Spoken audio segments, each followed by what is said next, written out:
नमस्कार। आज का हमारा मोटिवेशनल वीडियो है, दुनिया की सबसे कीमती चीज़ क्या है। दुनिया की सबसे कीमती चीज़ क्या है? दुनिया की सबसे कीमती चीज़ है आपकी सच्ची लगन। आपकी सच्ची लगन जो है वो दुनिया की सबसे बड़ी चीज़ है। जिस व्यक्ति के अंदर ये लगन होती है, किसी काम के प्रति जब लगन होती है, वो काम हर हाल में होता है, चाहे उसके लिए कोई भी ग्रह की प्रॉब्लम हो, चाहे जीवन में किसी भी तरह की प्रॉब्लम हो, शारीरिक प्रॉब्लम हो, किसी भी तरह की प्रॉब्लम हो, वो सारी प्रॉब्लम दूर हो जाती हैं यदि व्यक्ति के अंदर लगन है उस काम को करने की। यदि वो उसको करना चाहता है तो वो उसे किसी न किसी रूप में कर लेता है। इसके उदाहरण के रूप में आप सुधा चंद्रन को देख सकते हैं। उनका पैर टूट गया लेकिन उसके बावजूद भी उन्होंने जो है वो नृत्य करना चाहती थी, नृत्य में सफलता हासिल की। नृत्य करना चाहती थी, नृत्य में सफलता हासिल की। दुनिया में और ऐसे बहुत सारे उदाहरण हैं जिनकी सच्ची निष्ठा होती है। निराला जी सच्ची निष्ठा थी लेखन में, लेखन करते रहे अंत तक। परिस्थितियाँ शायद उनका भाग्य उनका साथ नहीं दे रहा था उस समय, भाग्य ने साथ बिल्कुल नहीं दिया, लेकिन सच्ची लगन जब काम के प्रति होती है, ईमानदारी सच्ची लगन जब काम के प्रति होती है, तो चाहे दुनिया की कितनी बड़ी ताकत हो, उससे आप जीत जाते हैं। कोई भी चीज़ आपको हरा नहीं सकती। एक ना एक दिन आप कामयाबी हासिल करते हैं। पहले कामयाबी हासिल करना बहुत मुश्किल काम था। किताबें उपलब्ध नहीं थी, चीज़ें उपलब्ध नहीं थी, लोग उपलब्ध नहीं थे, लोगों को ज्ञान नहीं था।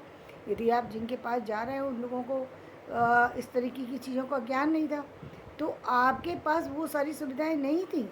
लेकिन आज के समय में आपके पास सारी सुविधाएं हैं। आपके पास फाइनेंशियली स्थिति ऐसी है कि आप किताब बाज़ार से खरीद के पढ़ सकते हैं। आपके पास ऐसी सुविधाएं हैं कि आप लाइब्रेरी अटेंड कर सकते हैं। आपके पास स्टडी के लिए स्टडी लाइब्रेरी भी है, जहां आप जाकर केवल स्टडी कर सकते हैं। आप अपने लिए बहुत सारी सी सुविधाएं आज हैं जो कल नहीं थी। यदि सच्ची लगन है आपको किसी काम करने की, तो आपके लिए कोई भी रास्ता आपको रोक नहीं पाएगा, कोई भी चीज़ आपको नहीं रोक सकती। चाहे चाहे टाइम कितना भी लगे, लेकिन एक दिन आप सफल होंगे, ये निश्चित है। इसमें कोई भी डाउट नहीं करना चाहिए, इसमें किसी तरीके का संदेह नहीं करना चाहिए। जो व्यक्ति किसी काम में पूरी लगन के साथ लगता है उसमें सफलता मिलती है, क्योंकि उसके साथ ईश्वर स्वयं खड़ा होता है। ईश्वर जब स्वयं खड़ा हो गया तो दुनिया की ताकत क्या करेगी? दुनिया की ताकत तो बहुत छोटी है ना। दुनिया तो पीछे हट जाती है फिर उसके सामने, जब स्वयं जो भगवान आपके सारथी होकर खड़े हो जाते हैं। आपकी काम जब आप सच्चे लगन से करते हैं तो स्वयं ईश्वर आपका साथ देता है। किसी और के साथ की आपको ज़रूरत नहीं रह जाती उस समय। उस काम के साथ ईश्वर जुड़ जाता है आपके साथ। इसीलिए कहते हैं ना कि कई बार असंभव कार्य व्यक्ति संभव कर जाता है। संभव इसलिए कर जाता है क्योंकि वो असंभव देखने में लगते हैं, लेकिन उसके साथ तो ईश्वर खड़ा है, और इसलिए उसके लिए वो सारी चीज़ें उपलब्ध हो जाती हैं। चीज़ें कैसे काम बनने लगते हैं, कैसे रास्ते निकलने लगते हैं, कैसे लोग कामयाबी की सीढ़ी चढ़ने लगते हैं, हम देखते ही रह जाते हैं। कितने सारे लोग हमारे सामने देखते देखते ऐसे थे जो बिल्कुल ज़मीन पर थे, बिल्कुल ज़मीन पर थे, जिनका कोई अस्तित्व नहीं था, जिनके घर में 2 समय के भोजन भी नसीब नहीं था, और आज कामयाबी की उस मंजिल पर पहुँचे हुए हैं जहाँ पर कोई सोच भी नहीं सकता, वहाँ पहुँच गए। तो ये खुद गायत्री परिवार, वो मेरा अपना परिवार है। मेरे परिवार के मेरे रिलेटिव हैं, वो मेरे बाबा लगते हैं। तो लेकिन किस तरीके से उन्होंने कामयाबी हासिल की थी ये मुझे पता है। मुझसे पूछो, मैं बता सकती हूँ। मैंने देखा है, मैंने उनको हर चीज़ देखी, अनुभव की। कैसे होता है, कैसे व्यक्ति सफल बनता है, कैसे बनता है सफल। बहुत सारे परिवार के मेरे लोग ऐसे हैं जो कि कहाँ से कहाँ पहुँच गए। मैं नाम नहीं लेना चाहूँगी, लेकिन मैंने वो सारी चीज़ें अपने करीब से देखी हैं, चीज़ों को महसूस किया है कि ये सिर्फ कहने वाली बातें नहीं हैं जो आप प्रवचन में और वैसे आप सुनते हैं ना, जो कही सुनी बातों पर, वो नहीं है। ये आंखों देख की रियलिटी है कि जीवन में जब कोई व्यक्ति सच्चे उससे काम करता है तो जीवन में कुछ भी ना होते हुए भी और वो सब कुछ पा लेता है। सब कुछ, सब कुछ असंभव चीज़ें संभव हो जाती हैं। लेकिन जब व्यक्ति अपने मन में संशय लेकर के आता है, जो आजकल आप देख रहे हैं, आजकल जो हम एमबीए के कोर्स के में जो हम लोग स्टडी करने जाते हैं, वहाँ पर कई बार कुछ चीज़ें इस तरह की बता दी गई हैं जिससे कि व्यक्ति काम करने की से पहले कुछ नेगेटिव चीज़ों का इतना ज़्यादा सोचने लगता है। नेगेटिव चीज़ें के बारे में सोचिए, चीज़ों के बारे, ऐसा नहीं है कि कुछ प्रैक्टिकल होकर के सोचने की ज़रूरत है, ये मैं मानती हूँ। लेकिन प्रैक्टिकल का मतलब ये नहीं है कि सोचते इतना सोच जाइए कि उसका कोई अंत ही नहीं है। मतलब सोचने का कोई अंत ही नहीं है, और वो भी बेसिक लेवल का सोच रहे हैं आप चीज़ों को बनाने के लिए नहीं सोच रहे हैं, चीज़ों को बनाया कैसे जाए। एक रास्ता बनाने का होता है, एक रास्ता सिर्फ मिटाने, और ये तो नहीं हो पाएगा, इतने में ये कैसे हो सकता है, ये तो नहीं हो पाएगा, ये तो इतने दिन तक नहीं हो पाएगा, इतने दिनों बाद ये चीज़ मिल कर के रहेगी। तो आप पहले ही जब ना लगा दिए तो काम कैसे, सफलता कैसे मिली। सफलता तो सिर्फ उन लोगों को मिलती है जो सिर्फ सफलता के लिए कदम बढ़ा देते, रास्ता अपनी मंजिल तय करते हैं, एक प्लान बनाते हैं, सिस्टमेटिक एक प्लान बनाते हैं। प्लान बनाना तो ज़रूरी है, प्लान के बिना चीज़ें जब कामयाबी मिलती है उसमें टाइम बहुत लग जाता है। चीज़ें तो मिलती हैं, बिना प्लान के चीज़ें मिल जाती हैं यदि आपकी सच्ची लगन है। प्लान नहीं है आपका, बहुत सारे लोग ऐसे हैं जो संसार में जिनके पास प्लान नहीं है, जिनके पास लोग नहीं हैं ऐसे जो उनको प्लानिंग कर सकें, या कोई उन्होंने इस तरीके का नहीं देखा है, तो बिना प्लान के भी वो ज़िंदगी में चल रहे हैं और वो सफल होते हैं। लेकिन उनको टाइम लगता है, उनको कामयाबी मिलने में बहुत टाइम लग जाता है। और जो लोग प्लान के साथ चलते हैं उनको कामयाबी जो मिलती है वो कुछ ही समय में मिल जाती है, बहुत ज़्यादा समय नहीं लगाना। अभी आप देख ही रहे हैं कि कुछ लोग ऐसे हैं जिनको इसका कंप्यूटर की नॉलेज है, जिनको सॉफ्टवेयर की नॉलेज है कंप्यूटर की, वो लोग बहुत जल्दी बहुत बड़े बड़े मुकाम पर पहुंच जा रहे हैं, बहुत जल्दी अर्निंग के नए नए जो है वो स्रोत खोल देते हैं। क्यों खोल देते, क्यों उनको वो उसका लाभ उठा पा रहे हैं, क्योंकि उनको उस चीज़ की पता है, टेक्निकली वो उस चीज़ में बहुत फिट है। और जो लोग नहीं है फिट तो नेचुरल है कि परेशानियां तो आती हैं, लेकिन यदि आपने बना करके रखा तो आप उसको पालेंगे। एक तरीका ये है कि आप उसको सीखिए तो सीखने में टाइम लगता है, दूसरा तरीका ये कि आप किसी को साथ में ले लीजिए। क्योंकि कई बार ऐसा होता है कि आप जो है हर काम को यदि आप अपने हाथ से करें नए तरीके से, उसमें टाइम इतना ज़्यादा लग जाता है कि आप को वो उस काम में सफलता वो नहीं मिल पाती जो मिलना चाहिए।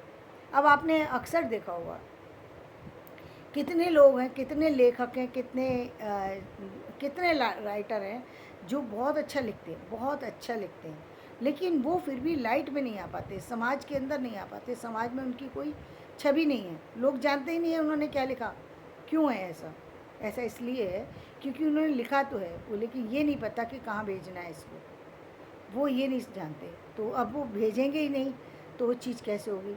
अच्छा, बुक्स भी पब्लिश कराते हैं तो पब्लिशर ऐसे मिल जाते हैं जो पैसा लेकर के पब्लिश तो कर देते हैं, लेकिन पब्लिश करके 4 प्रति उनको दे दी और उसके बाद वो क्या कर रहे हैं उस प्रतियों का ये उनको पता नहीं। और वो जो 4 दी या उसके बाद जो एक्स्ट्रा ख़रीद के लेते हैं तो वो फ्री में बांट देते हैं। तो फ्री में आप कितना बांट सकते हो? 25, 50, 100, उसके बाद ख़त्म। और वो 100 लोगों को भी जिनको आपने फ्री में दी है, तो फ्री में ली हुई चीज़ की आदमी इंसान वैल्यू नहीं करता। जब हम किसी बुक को मार्केट से ख़रीद के लाते हैं तो उसकी वैल्यू करते हैं, क्योंकि हमें समझ में आता है ना, हम अपनी हमारे लिए वो ज़रूरत थी इसलिए हम लाए थे, तो हमें पढ़ना पड़ेगा उसको, पैसे खर्च हुए उसके लिए। और जो चीज़ हमें फ्री में मिल जाती है, ये भारत का तो ट्रेंड है, फ्री में मिली हुई चीज़ों को तो बिल्कुल अहमियत ही नहीं देते हैं। तो अहमियत ही नहीं दी, जब उन्होंने देखा ही नहीं, सालों साल अलमारी में सजी हुई रही, तो उसका क्या, आदमी चला गया लेकिन उसके लिए एक प्रशंसा का शब्द नहीं था। क्यों नहीं था? क्योंकि किताब तो कभी खोली ही नहीं गई, किताब कभी खोली ही नहीं गई। और जब खोली गई तो उसका कोई मूल्य नहीं रह गया, क्योंकि अब ना तो उनके परिवार वाले कोई उसमें दिलचस्पी लेते हैं, आगे बढ़ाना चाहते हैं, ना अन्य लोग बढ़ाना चाहते हैं। जब बढ़ाना ही नहीं चाहते तो कैसे बढ़ेंगे आप बताइए, आप कैसे बढ़ सकते? तो ये हमारी प्रॉब्लम है, इस प्रॉब्लम को उसको दूर करना चाहिए। अब अब जो लोग समझदार हैं वो बहुत सारी इसके लाभ ले पा रहे हैं, वो लिख भी रहे हैं और लाभ भी ले रहे हैं। बहुत कम उम्र के लोग बहुत ज़्यादा तरक्की कर रहे हैं। क्यों कर रहे हैं? क्योंकि वो आप नहीं पब्लिश कीजिए, क्योंकि आप पब्लिश करा करके कुछ लाभ नहीं ले सकते। आप एक तो लिमिटेड ही बुक्स पब्लिश कराएंगे।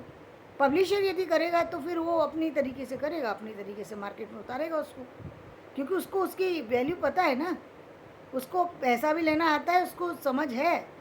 तो जो काम जिसका है उसी के माध्यम से कीजिए, अपना ही दिमाग हर जगह लगाने की ज़रूरत नहीं है। अपना दिमाग हर जगह मत है, जहाँ लगाना है वहाँ लगाइए। तो बस आपका काम क्या है? आपकी लगन होनी चाहिए, आपकी सच्ची लगन है। आप बुक्स लिखना चाहते हैं, बुक लिखिए, टॉपिक ढूंढिए कि आप किस लाइन में किस काम को करना चाहते हैं, आप किस से रिलेटेड बुक्स लिख रहे हैं, क्या है उसका उसका उसका फ़ायदा क्या है समाज को, ये बात सामने होना चाहिए आपके। क्योंकि समाज उन्हीं चीज़ों को लेता है जिससे उसको फ़ायदा हो। समाज ऐसी चीज़ों को पढ़ना या लिखना या देखना पसंद नहीं करता जिससे उसको फ़ायदा ना हो। ये पहले ध्यान रखना चाहिए, क्योंकि समाज के अंदर आपकी वैल्यू तभी बनती है। आज भारतेंदु जी की वैल्यू इसलिए बनी क्योंकि उन्होंने उस समाज के अकॉर्डिंग काम किया। समाज के अकॉर्डिंग प्रेमचंद जी का नाम इसलिए लिया जाता है क्योंकि उन्होंने जो साहित्य लिखा वो साहित्य उस युग के अकॉर्डिंग था। फोर्ट विलियम कॉलेज की स्थापना का दिन आज भी याद किया जाता है। क्यों याद किया जाता है? इसलिए याद किया जाए, इसलिए उनको कहा जाता है क्योंकि वो लोग, उन लोगों ने कॉलेज की वो वैल्यू जानते थे। उन्होंने वैल्यू की वजह से ही कॉलेज खोला। हमारे भारत को दिशा उन्हीं ने दिखाई। बेशक हमारे यहाँ नालंदा यूनिवर्सिटी थी, सारी थी, लेकिन वो नष्ट क्यों हुई? क्यों हुई? क्यों? वो उसके नष्ट होने के पीछे सिर्फ एक ही कारण था कि भारत के लोग जो शिक्षित थे, वो शिक्षित लोग बिके हुए थे। वो बिके हुए थे, यानी उनको राजा लोग वगैरह अपने उसमें रख लेते थे। और राजाओं के महल में जाकर के आज भी आप देख लीजिए, गवर्नमेंट ऑर्गेनाइजेशन में जाकर के लोग, ऐसा लगता है कि जीवन में उन्होंने सब पा लिया, अब उनको जीवन में कुछ पाना ही नहीं है। इसलिए वो सारा काम करना बंद कर देते हैं, क्योंकि 60 साल की उम्र तो सैलरी मिली जाएगी, उसके बाद आधी मिल जाएगी, जीवन कट जाएगा, बात खत्म हो गई। जब सोच इतनी गिरी हुई है, इसको सोच गिरी हुई बोलते हैं। जीते जी आप अपने आप को ख़त्म कर रहे हैं, मार दिया आपने, तो अपने आप को ख़त्म कर दिया। जब आप जिंदा हैं, आप काम कर सकते हैं, आपके शरीर में दम है, लेकिन आपने तो ख़त्म कर दिया अपने आप को। 60 साल तक मुझे ऐसे मिल जाएगा और 60 साल के बाद आधी तनख्वाह मिल जाएगी, या नहीं मिलेगी तो पेंशन की किसी ना किसी तरीके से जुगाड़ कर लेंगे। पेंशन नहीं मिलेगी तो कोई और तरीका जुगाड़ कर लेंगे, कोई और उल्टे सीधे काम पकड़ लेंगे, ज़िंदगी कट जाएगी। नहीं तो बच्चों के साथ जुड़ जाएंगे, नहीं तो आजकल और भी एक नए वृद्धाश्रम चले गए, वहाँ चले जाएंगे। वह सोच का उल्टा उल्टा ही प्रयोग कर रहे हैं, सोच का उल्टा उपयोग कर रहे हैं। आप इतने परिपक्व हो चुके हैं।